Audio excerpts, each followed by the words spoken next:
think it was that I was fair no matter what. Like, even though I knew, say, you as a player or you as a coach or whatever, it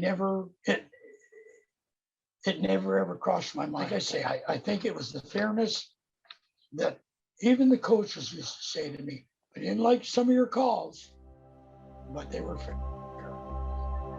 There may not be a volleyball official in North America, and there certainly isn't in Ontario with the track record and tenure of Bev Burrows. Bev's officiating resume spanned an incredible 56 years and included titles such as national level referee, provincial officials chair, clinician, head official, and mentor for hundreds of officials across Canada. Bev got involved with volleyball in 1960 in the Canadian military, where he acted as both a player and a coach.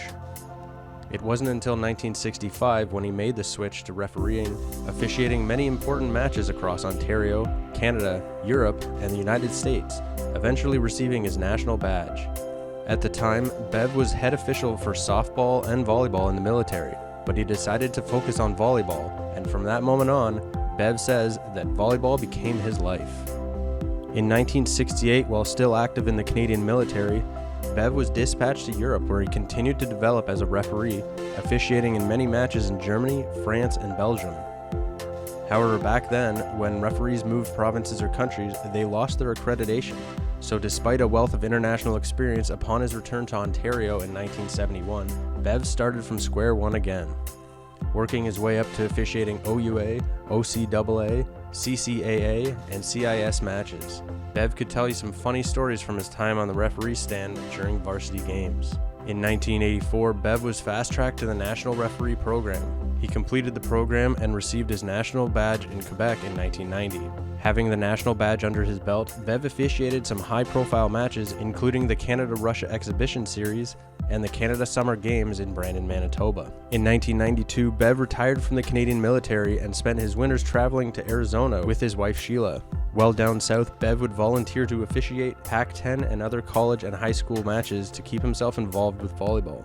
In 1994, Bev was voluntold that he should become the provincial officials chair for the OVA.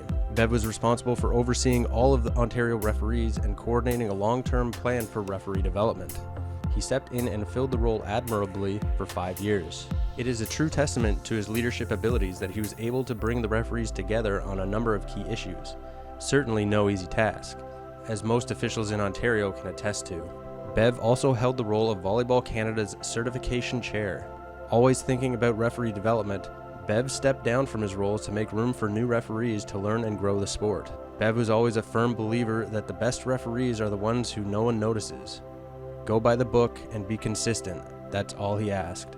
He surrounded himself with good people and allowed them the freedom to do their jobs. Bev was respected, organized, and fair, and always had time for even the most minor of issues. His greatest challenge in his career was dealing with awkward moments when he would arrive at major tournaments only to find out that he was booked to room with a female referee. After all, with a name like Bev, one would think that would be a safe assumption. He handled these situations with the same humor and calm demeanor that he did unruly coaches and athletes.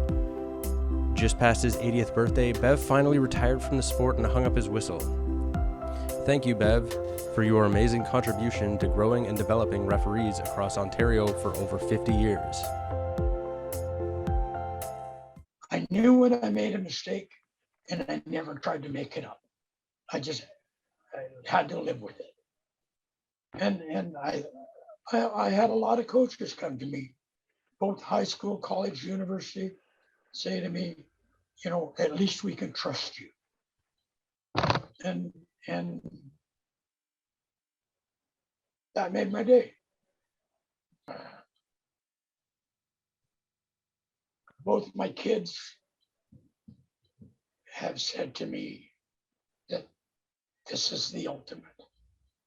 I thought being inducted to the sports award for the military was the ultimate. This is better. Even though it's Ontario, this is better.